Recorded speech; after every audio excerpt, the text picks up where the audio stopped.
देखिए अगर क्यूब की बात करें तो क्यूब के तीनों साइड क्या होते हैं, सेम होते हैं। तो यहां से अगर हम यहां से इसका lateral surface area of cube लिखें तो lateral surface area of cube का फार्मूला 4 इंटू साइड हो जाता है। और अगर total surface area of cube लिखें तो ये क्या हो जाएगा, 6a² हो जाएगा। डायगोनल ऑफ क्यूब लिखें तो ये हो जाएगा आपका 3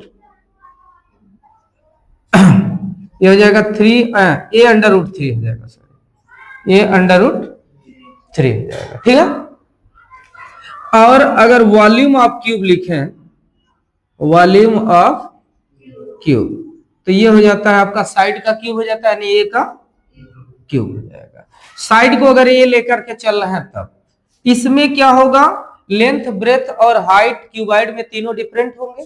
तो इसलिए अगर लेटरल सरफेस एरिया ऑफ अगर आप क्यूब करते हैं तो ये फार्मूला हो जाएगा 2 ब्रैकेट में L + B H हो जाएगा। और अगर total surface area of cuboid लिखेगा, total surface area of cuboid अगर लिखते हैं तो ये हो जाएगा 2 ब्रैकेट में LB + BH + HL, ये हो गया। और इसका डायगोनल अगर लिखते हैं, डायगोनल ऑफ क्यूबाइड, तो डायगोनल ऑफ क्यूबाइड बच्चों ये हो जाएगा रूट में L² + B² + H²। और वॉल्यूम ऑफ क्यूब लिखेंगे, वॉल्यूम ऑफ क्यूबाइड, तो जो वॉल्यूम ऑफ क्यूबाइड होगा वो LBH होगा। क्लियर हो गया? इन तीनों में कहीं कोई कंफ्यूजन, दोनों में कोई कंफ्यूजन नहीं होगा, फार्मूला क्लियर रहेगा आपको, फार्मूला क्लियर रहेगा। देखिए इसमें तो इसका सवाल लगाना बड़ा आसान है, आपको कहीं भी कोई भी प्रॉब्लम नहीं होगी इसमें, केवल आपको फार्मूला और थोड़ा बहुत समझ। जैसे क्या है कि अगर मान लीजिए ये क्यूबिकल शेप का कोई, सपोज करिए कोई बिल्डिंग है या कुछ भी बनाई गई है और उसके जो टॉप है, टॉप के ऊपर क्या है, गुंबद बना दिया गया है जो कैसा है, हेमिस्फीयर के जैसा है। तो आप क्या करोगे, टॉप का एरिया पे अगर गुंबद बन गया तो टॉप का एरिया तो उतना कवर कर लिया, तो जब एरिया आप निकालेंगे तो कितने साइडों का निकालेंगे, कितने साइडों का निकालेंगे। टोटल अगर सरफेस एरिया निकालना हो तो 6a² होता है, जिसमें से क्या हो गया है कि आपका 6a² में से जो हेमिस्फीयर का जो उसका एरिया बेस के एरिया को आप क्या कर देंगे, माइनस कर देंगे, यानी एरिया ऑफ सर्कल को πr² को आप क्या कर देंगे, माइनस कर देंगे। तो ये सब चीजें छोटी छोटी हैं जिसको आपको ध्यान देना है। जैसे मान लीजिए कोई दीवार है, कोई बिल्डिंग है जिसको पेंटिंग कराने है, तो जब पेंटिंग आप करेंगे तो किस चीज का करेंगे, चारों दीवारों का करेंगे और क्या करेंगे, टॉप का करेंगे, उसके सीलिंग का करेंगे। तो लेटरल सरफेस एरिया हो गया, अब प्लस सीलिंग का एरिया क्या हो जाएगा, L × B। सरफेस को तो पेंटिंग करने नहीं जाएंगे हम, तो कुछ क्वेश्चन को आपको समझना है क्या पूछ रहा, उसके अकॉर्डिंग आप उसको सॉल्व करोगे। तो ये हो गया, आएगा इसमें क्यूबाइड आएगा। और उसके बाद से आप देख लीजिए सिलेंडर का फार्मूला,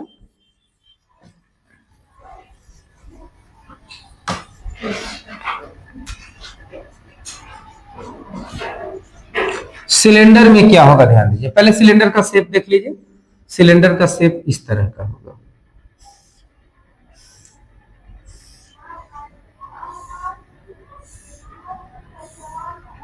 देखिए सेंटर से लाइन आ गई। यह सिलेंडर का जो ये वाला हिस्सा होगा उसको एरिया ऑफ बेस बोलेंगे। क्या बोलेंगे, एरिया ऑफ बेस। और एरिया ऑफ बेस को आप एरिया ऑफ सर्कल लिख सकते हैं, सर्कल जैसा ही होगा बेस। तो एरिया ऑफ बेस का जो फार्मूला होगा, एरिया ऑफ बेस, ये हो जाएगा आपका πr², ठीक। और अगर इसकी बात करें सरकमफ्रेंस, समझ रहे हैं, सरकमफ्रेंस जिसको हम बोलते हैं सरकमफ्रेंस ऑफ सर्कल, ठीक ना, सरकमफ्रेंस ऑफ सर्कल या सरकमफ्रेंस ऑफ बेस भी लिख सकते हैं। सिलेंडर का बेस कहे या सर्कल का बेस कहे तो दोनों एक इक्वल होता है। सरकमफ्रेंस ऑफ सर्कल ये हो जाता है आपका 2 पाई आर हो जाता है। ये दोनों फार्मूले ध्यान रखिएगा, दोनों फार्मूलों का यूज होगा। ठीक, अब यहां पे देखिए, अगर हम सिलेंडर की बात करें तो ये सेंटर हो गया, जो इस पॉइंट से यहां तक का जो डिस्टेंस होता है वो रेडियस होता है। टोटल डिस्टेंस जो यहां से यहां तक का होता है वो डायमीटर होता है। इस वाले हिस्से को हम हाइट बोलते हैं। नहीं, स्लेंट हाइट इसमें नहीं आएगा, स्लेंट हाइट तो उसमें आएगा, कोन में आएगा, इसमें केवल हाइट है। अब देखिए, अब यहां से क्या करना है, आपको फार्मूला लिखना है। अगर आपको लेटरल सरफेस एरिया आप कोन निकालना, सॉरी सिलेंडर निकालना, तो lateral surface area of cylinder का फार्मूला होता है पाई आर स्क्वायर एच। क्या हो जाता है? पाई आर स्क्वायर एच हो जाता है। ये लेटरल सरफेस एरिया हो गया, ठीक ना। अगर टोटल सरफेस एरिया निकालते हैं, total surface area of cylinder, sorry हाँ, लेटरल सरफेस एरिया का फार्मूला 2 पाई आर एच होता है। ध्यान नहीं दिए हैं, हमको लगा हम वॉल्यूम लिख रहे हैं। तो lateral surface area of cylinder ये क्या हो गया? 2 पाई आर एच हो गया, और total surface area of cylinder हो गया पाई 2 पाई आर और ब्रैकेट में आर प्लस एच। ये किसका हो गया? टोटल सरफेस एरिया का। फिर वॉल्यूम ऑफ अगर सिलेंडर लिखते हैं, वॉल्यूम ऑफ सिलेंडर, तो वॉल्यूम ऑफ सिलेंडर क्या हो जाता है? पाई आर स्क्वायर एच। तो ये फार्मूला किसका हो गया? आपका सिलेंडर के लिए फार्मूले यूज होने वाले हो गए। ठीक, इसमें कभी कभी ध्यान देना होगा जब क्वेश्चन आप सॉल्व करेंगे। सपोज करिए आपसे वॉल्यूम ऑफ सिलेंडर पूछ रहा है और उसमें वैल्यू दे दिया है, केवल हाइट ऑफ सिलेंडर दिया है, रेडियस नहीं दिया। तो अगर रेडियस नहीं दिया होगा तो या तो एरिया बेस ऑफ सिलेंडर दिया होगा, या तो सरकमफ्रेंस ऑफ बेस दिया होगा। यानी ये जो सिलेंडर दिया गया है इसके बेस के सरकमफ्रेंस दिया रहेगा, या तो उसका एरिया दिया रहेगा। तो वहां से वैल्यू पुट करके आप आर की वैल्यू ले लेंगे, एच आपके पास है और यहां ला करके पुट कर देंगे। क्लियर है ना? अगर इसमें से देखिए कोई भी क्वेश्चन सॉल्व करने के लिए जरूरी क्या होता है कि जो इसमें से दिए गए, जैसे मान लीजिए आपको lateral surface area of cylinder निकालना है, तो आपके पास आर की भी वैल्यू होनी चाहिए, एच की भी वैल्यू होनी चाहिए। अगर आर और एच की वैल्यू नहीं है तो यह जानिए कि कहीं न कहीं वो ऐसा चीज दिया होगा जिससे वह वैल्यू निकल सके आर की। समझ रहे हो? बाकी क्वेश्चन में आएगा तो हम लोग पढ़ लेंगे। अभी नॉर्मल आप फार्मूला देख लीजिए। क्लियर हो गया? इसमें कोई दिक्कत नहीं है, सिलेंडर में कोई दिक्कत नहीं है। अब इसके बाद आ जाएगा आपको कोन।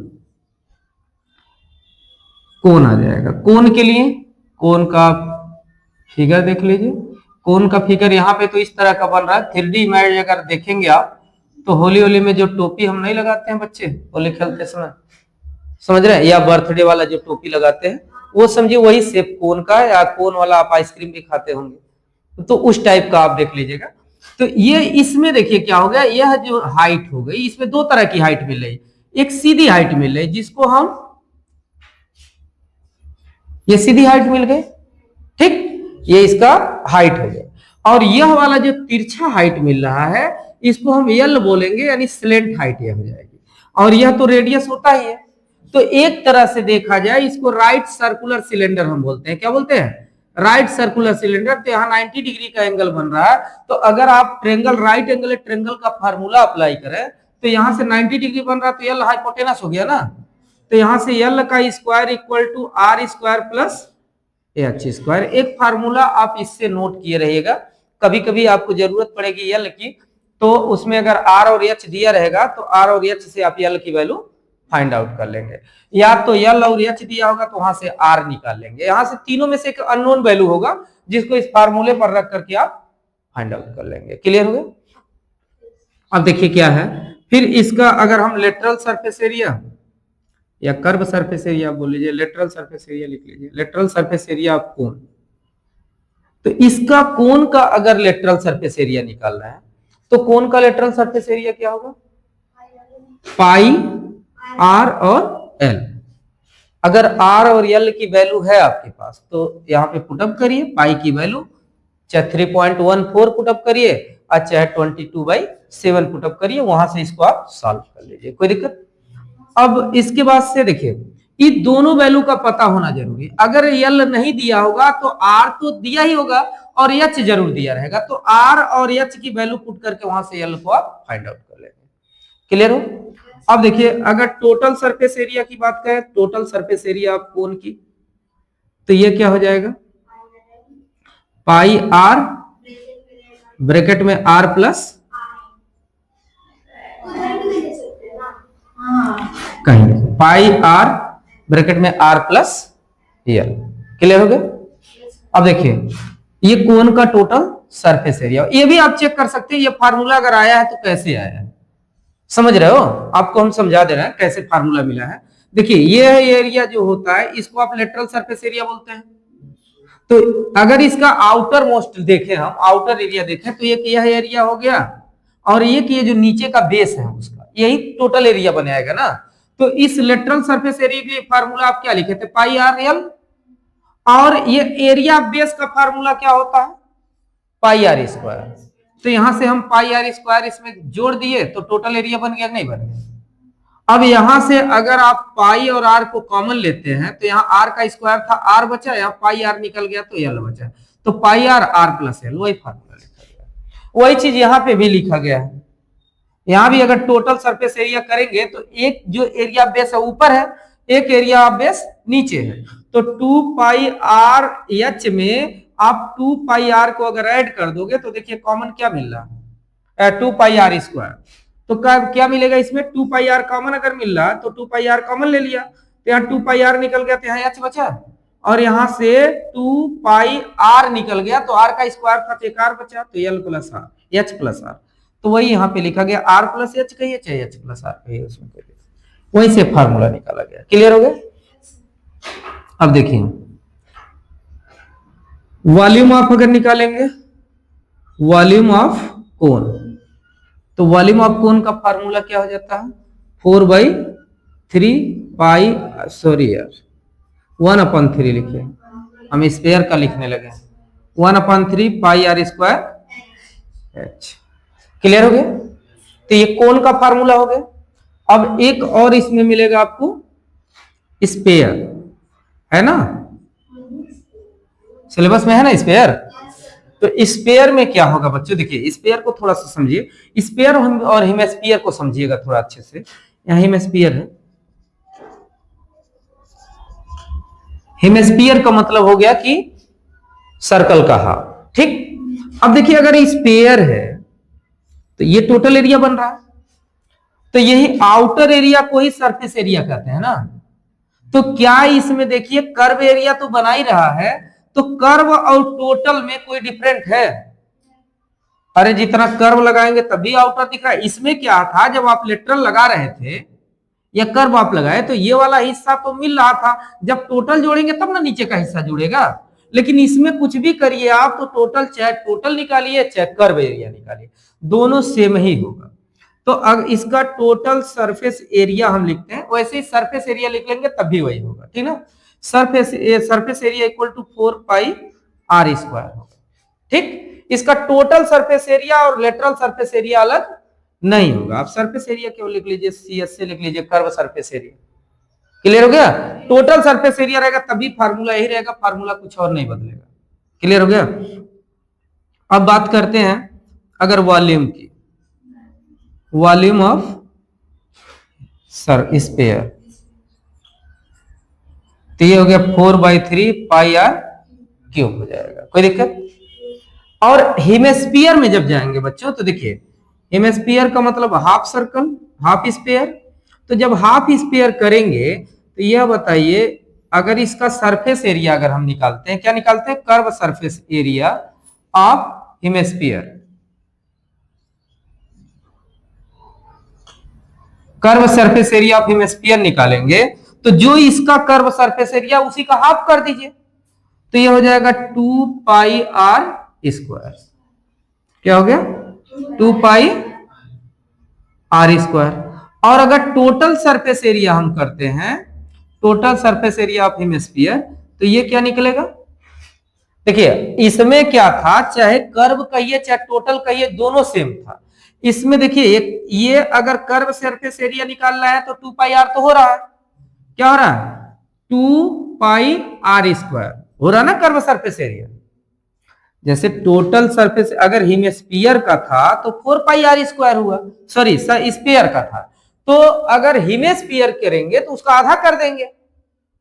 लेकिन यह भी एरिया बेस भी इस बार जुड़ जाएगा ना, जब हेमिस्फीयर रहेगा तो टोटल इसका अलग होगा और कर्व अलग होगा, तो इसमें हो जाएगा जहां 2 पाई आर स्क्वायर लगा रहे हैं वहीं 3 पाई आर स्क्वायर लगा लेंगे। क्या लगाएंगे? 3 पाई आर क्यों लिखा जा रहा है आर स्क्वायर। क्लियर हो? और अगर इसका वॉल्यूम निकालते हैं, वॉल्यूम ऑफ हेमिस्फीयर, तो वॉल्यूम का फार्मूला देखिए जो इसका होता है वही हेमिस्फीयर का भी होगा, बशर्ते क्या हो जाएगा उसका हाफ हो जाएगा। तो जहां 4/3 था वहीं 2/3 कर देंगे। क्या कर देंगे? 2/3 पाई आर पे क्यू।